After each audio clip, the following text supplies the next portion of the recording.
Hi there, welcome back to my channel. My name is Maria Victoria Perez. I'm a neurolanguage coach and a teacher of English.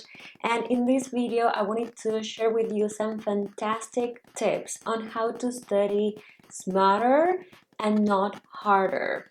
Sometimes we study the wrong way and we make things more complicated and more difficult than they should be. Now, with these tips, you will have the information and the how to study smarter and not harder. So let's get started. So the first step is to start by making smart study decisions.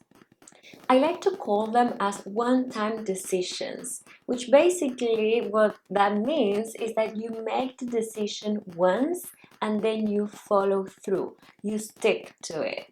Let me give you some examples. Plan and organize. So basically here is that you're going to decide once when you are going to study, where are you going to study, and at what time are you going to study. The idea here is that you make the decision once and then you follow through. So start by creating a realistic study schedule that suits your needs and goals, and then you're going to stick to it, even though sometimes you might not feel like it. So when we make these one-time decisions, we are literally saving a lot of energy for the brain to really focus on what's important. If you don't have clarity on where you're going to study, when are you going to study, at what time you're going to do it, then you are spending a lot of extra energy making those decisions. And sometimes those decisions might vary every single week. And that's a lot of extra effort that we want to avoid by making one-time decisions and then following through. That's what I personally do for my literary workshops. I host some literary workshops, but I'm also kind of like the student in them as well. And sometimes we need to, actually sometimes no, we always need to do homework for every single session. So I know which days, what time, and where I am going to do that homework, and that saves me a lot of time, a lot of energy, a lot of guessing, and I'm always on time. What I mean is that I always have my homework done. I'm always prepared for my session, and that makes it very, very easy for me. So for me, that was a game changer. I learned this technique, not the one decision, but this is a technique that James Clear introduces and in his book Atomic Habits, and it's called implementation intention. So decide beforehand when, where, and at what time you're going to spend in that time studying English. So the next step in this same category is the environment. What I want you to do is to create the perfect study environment. And by this I mean I want you to find the place that is a place distraction free. And why is this so important? Because we want to study smarter. Now, the brain loves to focus.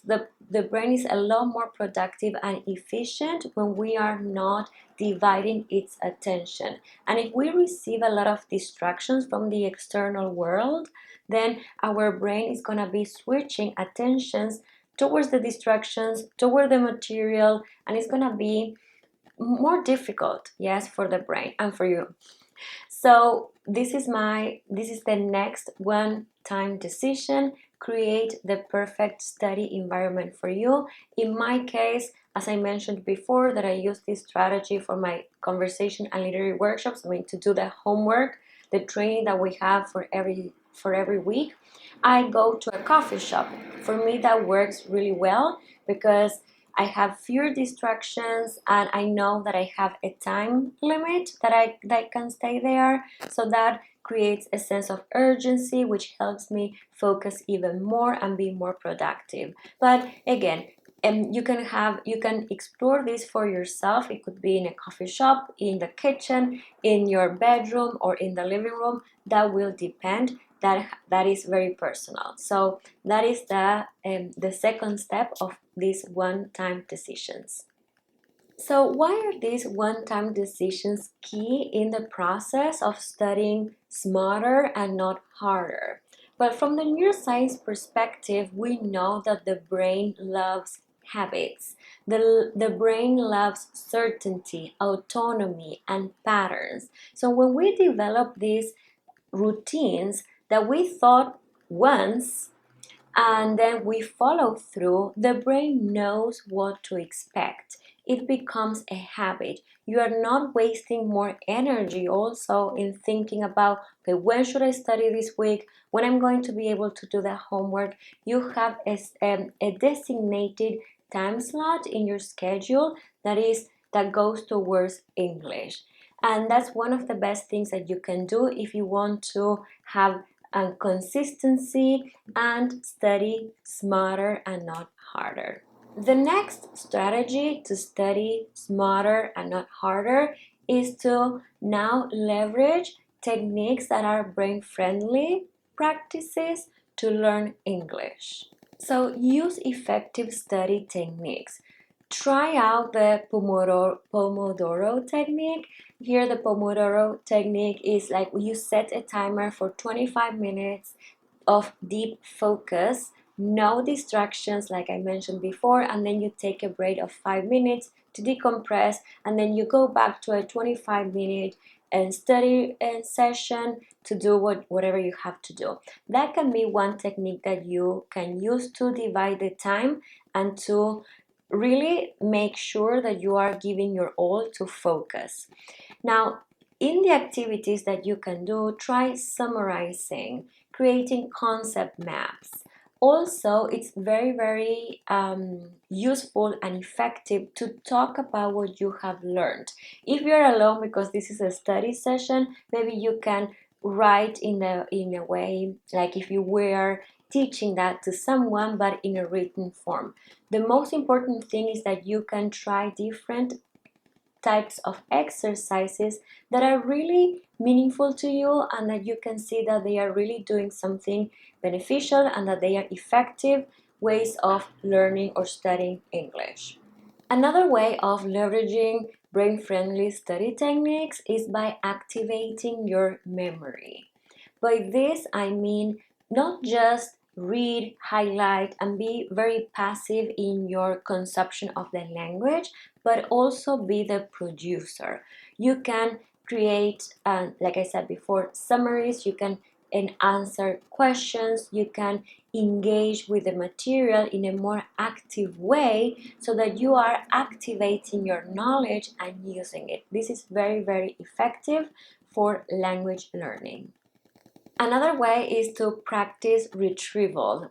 And by this mean you are testing your memory. Maybe you can do quizzes or test how much you remember to consolidate whatever concept that you are just learning and see how much you remember. And if you need like a very structured program that includes all this that I've just mentioned, you can check down in the description box for my services and the, the classes that I teach, mentorships, workshops, and new language coaching.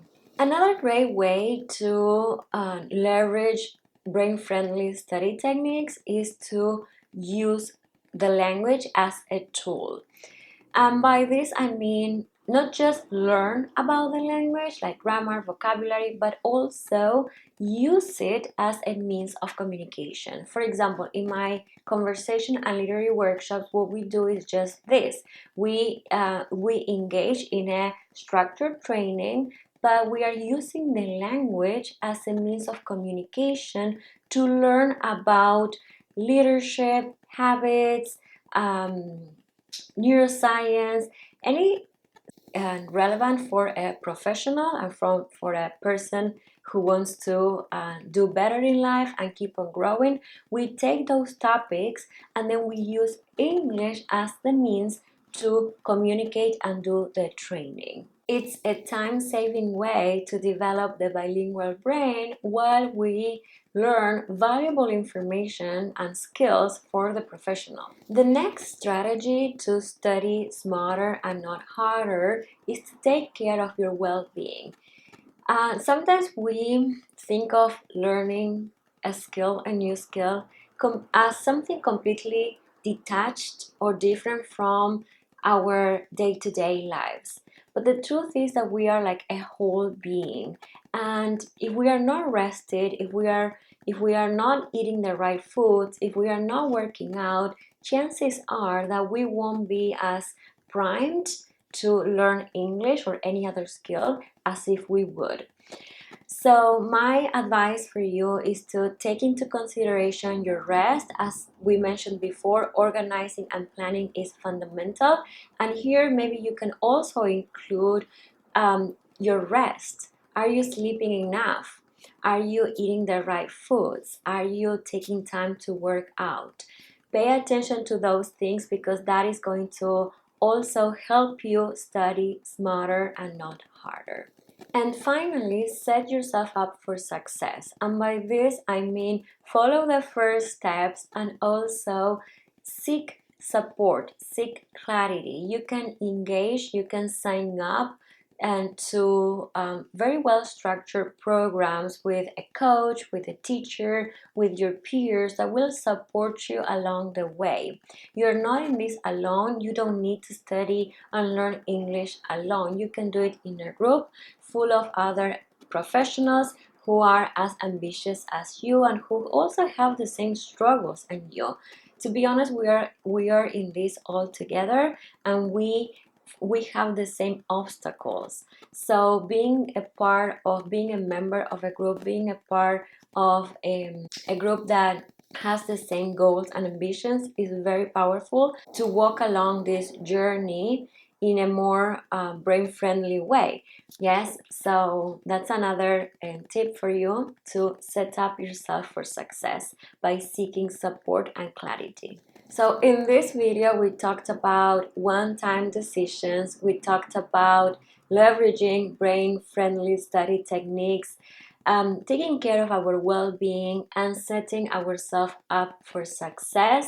Remember that this is a journey and it's also very personal. So try things out, see what works for you. But remember that what I told you here are pretty much basics and fundamentals that you will need regardless of the course that you will choose to keep on learning English. And remember that if you want my help, if you want us to work together, whether it is one-on-one or in a group coaching program, I will leave all the information down below so that you can check it out and possibly work together.